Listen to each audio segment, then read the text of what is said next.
Cześć, witam Was w kolejnym odcinku Rowerowych Porad. Robi się coraz chłodniej, nie ma się co oszukiwać. Teraz już jest około 12-13 stopni. Ja nie mówię, rano to już nawet temperatury bliżej zera. W Suwałkach to podejrzewam, że nawet już na minusie jest. Także jeżeli jeździmy rowerem, warto się zacząć zbroić, zacząć się po prostu coraz cieplej ubierać.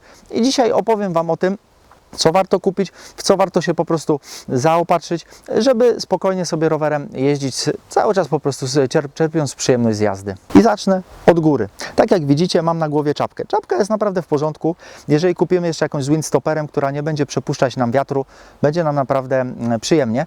Jeżeli za to jeździcie w kasku, co oczywiście bardzo polecam, niestety taka czapka nie zawsze się po ten kask zmieści, nie zawsze ten kask zacznie nam po prostu po głowie latać. Warto wtedy wyposażyć się chociażby w taką czapkę pod kask. Jest cienka, bardzo fajnie osłania nam uszy, nie wieje i tutaj też mam windstopper, także zatrzymuje wiatr. Ja akurat mam dwie czapeczki. Jedna tutaj, tą, którą mam tutaj, jest cieplejsza. Ona ma też taki meszek w środku, po prostu jest w niej cieplej. Mam też drugą, cieńszą wersję, którą można sobie śmiało właśnie zakładać, kiedy się robi po prostu troszeczkę cieplej, te 12, 14, 15 stopni. Można sobie również taką czapeczkę założyć. Dalej szyja, również bardzo ważne miejsce, przez które po prostu warto chronić, kiedy jest chłodno. Tutaj w tym wypadku ja używam buffa. Bardzo fajna sprawa, taka chusta. Można sobie również w razie czego zrobić z tego taką pseudokominiarkę. Również założyć na głowę. No tutaj po prostu zastosowań mamy naprawdę sporo. Więc coś takiego, tego typu chustę po prostu polecam na szyję. Idąc niżej, bluza. Można oczywiście śmiało sobie spokojnie jeździć w kurtce, ale ja polecam bluzę, która będzie bardziej dopasowana do ciała, będzie również dobrze oddychała, ale jednocześnie zatrzymywała ciepło w środku. Ja tutaj tą bluzę również mam w środku wszyty taki delikatny meszek, który będzie ogrzewał i utrzymywał ciepło. Tutaj rękawy są też przylegające, także spokojnie możemy sobie, nie musimy się martwić o to, że będzie nam przez rękawy podwiewać. I też warto taką bluzę, jeżeli jeździmy w wieczne dni, żeby miała windstopper. Można sobie taką bluzę założyć od razu na gołe ciało, można pod spód jeszcze koszulkę rowerową do tego dołożyć. To już wszystko zależy od tego, jaka temperatura, jakie warunki panują na zewnątrz. Kolejna sprawa, rękawiczki. Jeżeli robi się chłodno, rękawiczki już bez palców, no niestety nie sprawdzają się zbyt dobrze. Rękę sobie też można bardzo szybko wychłodzić. I tutaj oczywiście rękawiczki z długimi palcami. Nie ma jednego uniwersalnego rozwiązania. Tak naprawdę warto mieć jedną, dwie, trzy pary rękawiczek w domu, żeby dobierać je w zależności od tego, jaka temperatura panuje na zewnątrz. Cieńsze po prostu, kiedy mamy ten plus właśnie 10-12 stopni, troszeczkę grubsze, kiedy temperatura jeszcze bardziej spada.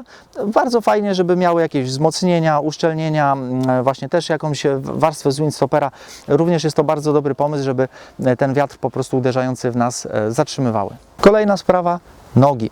Tutaj polecałbym oczywiście długie spodnie, jednak w krótkich spodenkach, ja bardzo lubię jeździć w krótkich spodenkach, ale ostatnio jak się tak wybrałem, temperatura wieczorem spadła właśnie poniżej niż 12 stopni. Niestety czułem później, że nogi mi marzną, także warto mieć na przykład spodnie softshellowe, które będą fajnie zatrzymywały wiatr, również nas ocieplać.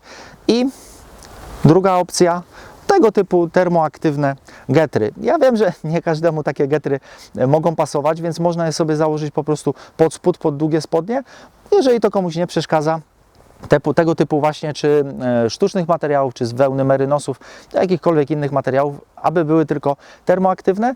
Bardzo fajna sprawa, one zatrzymują ciepło nam przy nogach i oczywiście nogi najbardziej się podczas pedałowania grzeją, także nie trzeba tych nóg aż tak bardzo chronić przed wyziębieniem, ponieważ to ciepło od nóg będzie nas też chronić, ale żeby te spodnie po prostu, czy getry zatrzymywały nam to ciepło, nie pozwalały, aby ono z nóg uciekło. I gdy robi się chłodniej, jest jeszcze jeden punkt bardzo wrażliwy, który warto chronić, są to kolana. W sklepach rowerowych możemy kupić sobie tego typu ocieplacze na kolana, które zakładamy właśnie czy na spodnie, czy pod spodnie. Są również bardzo dobrze dopasowane, elastyczne, więc trzeba najlepiej przymierzyć przed zakupem, żeby zobaczyć, dokładnie dobrać rozmiar, żeby nie krępowały nam ruchów i po prostu zapobiega to wychładzaniu się kolan. Jest to naprawdę bardzo istotne, zwłaszcza przy temperaturach właśnie poniżej 5 stopni, kiedy robi się już naprawdę zimno. Jeżeli jedziemy gdzieś na dłuższą drogę, to tego typu ocieplacze są niezwykle istotne i dodam jeszcze, że im człowiek starszy, tym takie ocieplacze są bardziej potrzebne. I jeszcze taki mały drobiazg, który warto się wyposażyć, jeżeli jeździmy w długich spodniach. Jest to taki rzep, który montujemy sobie na nogawce od spodni, zwłaszcza od strony napędowej.